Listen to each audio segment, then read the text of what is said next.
আজকে যেহেতু একটা স্পেশাল ডে, তাই ভাবলাম আজকের ব্লগটা সকাল থেকেই শুরু করি।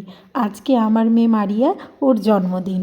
সকাল সকাল ঘুম থেকে উঠে আগে নিজের বিছানাটা ও ঘরটা ভালো করে পরিষ্কার করে নিচ্ছিলাম। জানো তো, মারিয়ার জন্মের পর এই প্রথম ওর মামাবাড়িতে জন্মদিন সেলিব্রেট করা, আর তাই জন্য ওর মামাবাড়ির সকলেই খুব এক্সাইটেড। মারিয়া তো এক্সাইটেড হবেই, সঙ্গে আমিও।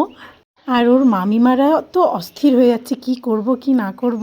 দেখো, ব্রেকফাস্টেও কিন্তু ওর পছন্দ মতো নুডলস বানানো হয়েছিল। ঘরদোর পরিষ্কার করে আমি ছাদে চলে এসেছিলাম, কয়েকটা কাপড় চোপড় ছিল সেগুলো কাচার জন্য। তারপর আমরা বৌদিরা মিলে একসাথেই ব্রেকফাস্টটা কমপ্লিট করে নিয়েছি। এদের সাথে কিন্তু আমার মা কাকিমাও কোনো অংশে কম যায় না, ওরাও সমান তালে লেগে পড়েছিল। এখানে মা সব বেটে দিচ্ছিল আর আমার বড় বৌদি সব কেটে দিয়েছে।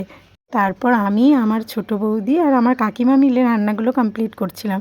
এখানে বৌদি আলু পোস্ত রান্না করছিল আর আমি করছিলাম মাটন। আর মারিয়া তো খুব মজা পাচ্ছিল, যার জন্য ও ঘুরে ঘুরে ভিডিওগুলো করে দিচ্ছিল।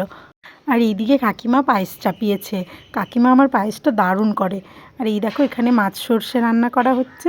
ওরা আমাকে বলছিল যে অনেক তপস্যা করে মারিয়ার বার্থডেটা এইবার এখানে হচ্ছে, কারণ তাছাড়া তো এরকম পাওয়াই যায় না। তো যাই হোক, এই দেখো রেডি করে আমরা মারিয়াকে খেতে দিয়ে দিয়েছি। আচ্ছা বলে দিই মেনুতে কী কী ছিল। মেনুতে ছিল ভাত, ডাল, সঙ্গে 7 রকমের ভাজা, পোস্ত, মাংস, মাছ সর্ষে, চাটনি, পায়েস, মিষ্টি আর ওর পছন্দের কিছু স্ন্যাক্স। খাওয়া দাওয়া শেষে মিঠু আমাকে ফোন করে যে দিদি, কেকটা চলে এসছে, তুই একটু নিয়ে আয়। ও একটা স্পেশাল কেক অর্ডার করেছিল, তাই সেটাই আনতে গেছিলাম। এরপর দেখা হচ্ছে নেক্সট ভিডিওতে। রাত্রেবেলায় মারিয়ার কেক কাটার ভিডিও তোমাদের সাথে শেয়ার করব।